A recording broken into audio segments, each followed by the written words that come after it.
Oh, I have to go help her. Why are you... Try again. I'm so stuck.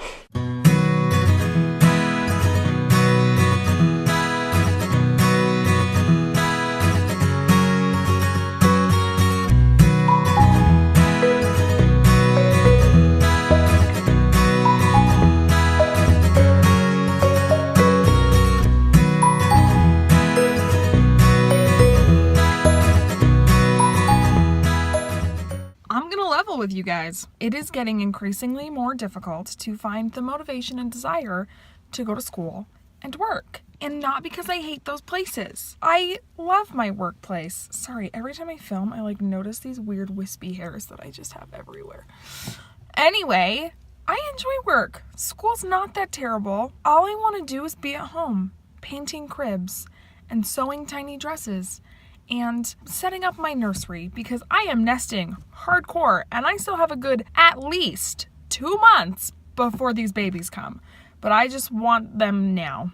Not now, not as they are because their lungs are not ready and other things. But I want to fast forward through the next couple of months because I feel like I've been waiting forever. I remember when I hit 20 weeks and I was like, oh my gosh, I'm halfway through and it feels like it went by so fast.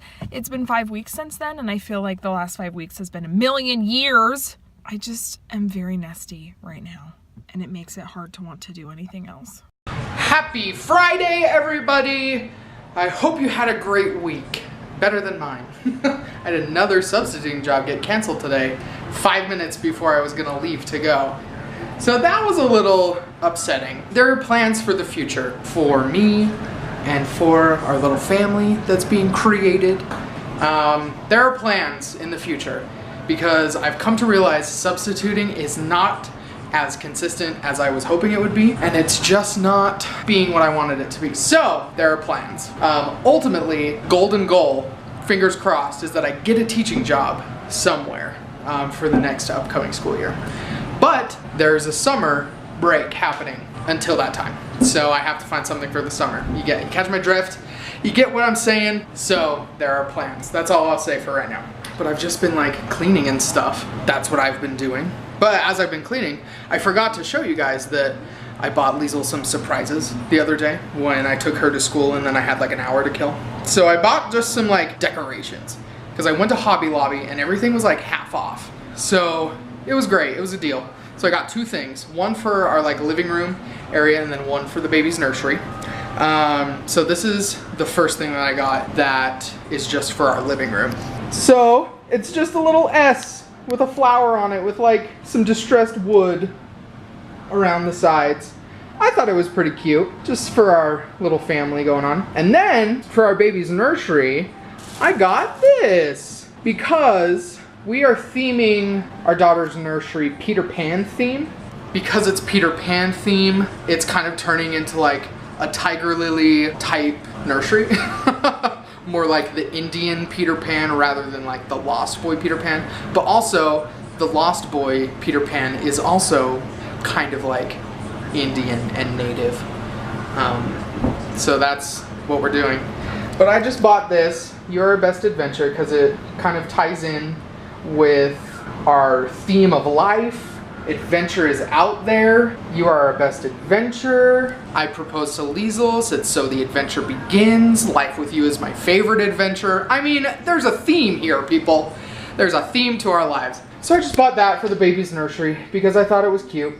So that is all that I've done today. Wanted to show you guys what I bought Liesl. And we'll see where the night takes us. We'll see what happens in our adventure. Get it? The small children are doing the Wizard of Oz, and this is Toto. He's been crying. So I came in here to say hello, but there's a sign that says no touching. But I feel so sad because he's so sad. So I came to keep him company. So I told Liesl she was good and ate protein, that I would take her to get frozen yogurt. Also, disclaimer, I am not a hobo pregnant lady who wears the same outfit 2 days in a row. Look at you in the same outfit. It's not the same outfit. It's the same jacket and the same scarf, but I was gonna wear the pink jacket with the blue scarf, but the pink jacket was dirty, so I did the blue jacket with the pink scarf, and then I realized I wore that yesterday. It's really embarrassing. Well, the good news is that I don't care. And I'm pretty sure all these people don't care. They might be judging me. Show me a baby bump. Oh, very nice. Okay, we are gonna go get frozen yogurt. Because I told Liesel that we would. So. Because he said I couldn't have it for dinner. You can't have sweets for dinner. He never lets me. All right, friends. Being a Friday night in Provo Land, Utah, Happy Valley, Utah, we're gonna play a game. This game is called Spot the First Date, and it's the most cliche to go to a yogurt place on your first date here in Happy Valley. So we're gonna play it. But it's also a thing that people do. Like, I kid you not, let me tell you the standard first date in Happy Valley, Utah land. Yep. You either go bowling, well, yeah, because we don't have a mini golf place anymore. Nope. So you go bowling, and then you get frozen yogurt. Bowling and frozen yogurt can also be interchanged with mini golf and frozen yogurt. But we lost our mini golf place. Yeah. So, but you always end with frozen yogurt. So. Sometimes you might precede it with dinner, depending on how long you intend to keep this group captive. True. Also, I mean, we've been out of the dating scene for how long now? Over a year? Yeah, almost a year and a half at least. Because we started dating in 2015. Yeah. So like a year and a half we've been out of the dating scene. It might be different. It might be different. Now it's probably go to a soda shop, get a cookie, and a drink. But we're gonna play Spot the First Date. So let's see if we can do it. Look at how busy it is, honey. Look at how busy it is. Guys, we found one. We found one. Right as we walked in the door. Right as we walked in the door, there was one. Here's my frozen yogurt. I got 3 flavors: strawberry, cheesecake, and French vanilla with bobas and strawberries and sprinkles and white chocolate chips. You got lots of fruit. And some cheesecake. And some cheesecake. My yogurt is just oh jeez, I almost died. Tart. Oh jeez. So icy.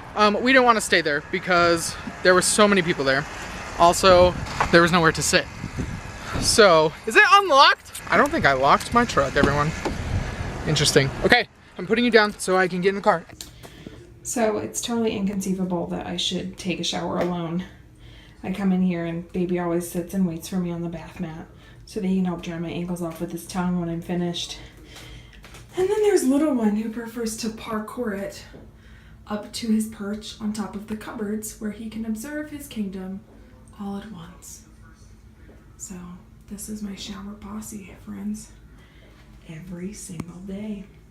In a couple months, we'll add some little twin girls to this mix. How about it? So after we went and got frozen yogurt, we literally just sat in the truck and ate it and told terrible first date stories. It was funny. I enjoyed them. I enjoyed your terrible first date stories. I've had some terrible first dates. Here's what we'll do. If you want us to tell you our terrible first date stories, give this video a thumbs up and let us know in the comments below that you want to hear our terrible first dates. Just know that we will not use names. No names. For the sake of, well, to be fair, I don't remember the names of either of the people that I went on a date with. That's true. Which is terrible. But for the sake and privacy of the people that Derek went on first dates with, I will not use their names. That's how terrible mine were, guys. I don't even have names for them. I gave them titles. And I refer to them as things like Jesus Boy. So if you want to hear our terrible first dates, give this video a thumbs up and let us know in the comments below that that's something you'd be interested in. And maybe we'll tell you in the future. We will, however, tell you about our first date. Yes. Since we were in the land of Provo, Utah, Happy Valley, but we didn't do the cliche bowling and frozen yogurt. We didn't. I did the other cliche first date, the worldwide cliche first date, which is dinner and a movie. Holla. But he took me to Texas Roadhouse, so I knew that he liked me because he was buying me steak on the first date. I got her steak on the first date. If you even go to a place that serves steak, like, you know it's serious, because other guys, it's like, oh, let's go to Zupa's and I'll buy you a $6 salad, you know? Yeah. Like, Olive Garden, I'll buy you a bowl of pasta. So I knew he liked me because he bought me steak.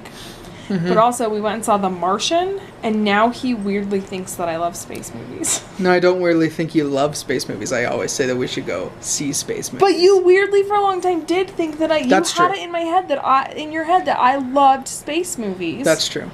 You know now because I've corrected you. And you still joke about it because now it's funnier to you because I'm not a super huge space movie person. Space movies stress her out. They do. They stress. I mean, they're always so stressful because you never have a space movie where someone happily travels to the moon and back safely with no problems. They always get stranded in space. Like And people there die! are always problems in space movies. Let's talk about Armageddon. I think I cried for like 20 minutes straight after that movie Who ended. didn't know? Like, and I shouldn't say, it's not like I don't like space movies, because I actually really enjoy things like, I like Armageddon, and I love October Sky, and like, you know, I enjoy things about space, but most space movies just give me a lot of anxiety. I like space movies. Interstellar was too long though. Oh my gosh! The water planet was a metaphor for that entire film. She didn't like Interstellar. It not never one bit. ended. I mean, I was captivated until the last hour of it. Never. Well, when I got to the point that I was like, oh, I've been sitting here for 2 hours. It's almost done. No, it went for another hour. Well, we are not the biggest fans of Interstellar. So, there's that. But, honey, come on, let's show them our thing that we got out of the truck today. Oh, I can't get up. Oh, I have to go help her. Why are you... Try again. I'm so stuck. Come on. Oh my gosh. Don't mock a pregnant lady. That's so rude. Oh, look, I hung that up there. It looks good, right? Yeah, I like it. Great. So, we're very blessed to have family who just give us things. Free things. You can't go wrong with free things, right? So we got both our little cribbies. Ew. Cribbies for the 2 babies. little mattresses, 2 little crib frames. Yep. Yes. I'm probably gonna paint them like a gray. Yep. Paint them gray. They're gonna look good. And that's that. We are gonna go buy a different rocking chair eventually. We gotta go look at like car seats. Ooh. We gotta start those. So there's a lot more to buy. I mean, There's a lot more. We have time. We do. They still have to cook. I get panicky like we need all these things, but like It's just good to be ready, right? technically, like, we're 25 weeks. They're like barely viable. So like all going well, we're not gonna deliver for another like 2 months. Yeah. And we're hoping and praying and everything's gonna go well. Everything's gonna go well. I mean, we haven't had any problems so far. There's been no problems. We're still the poster children for twins. So that's always a good feeling. Okay, thanks for watching today's video. Anything else we need to say? I don't think so. Okay, any political views that you have for us today? I'm not a political person. That one day was just, it was President's Day and people were making it about things it wasn't supposed to be about. That's okay, I still love you. Give this video a thumbs up and let us know in the comments if you want to hear our terrible first date stories. Because they're pretty funny. And have courage and be kind. And we will see you tomorrow. Bye! Bye.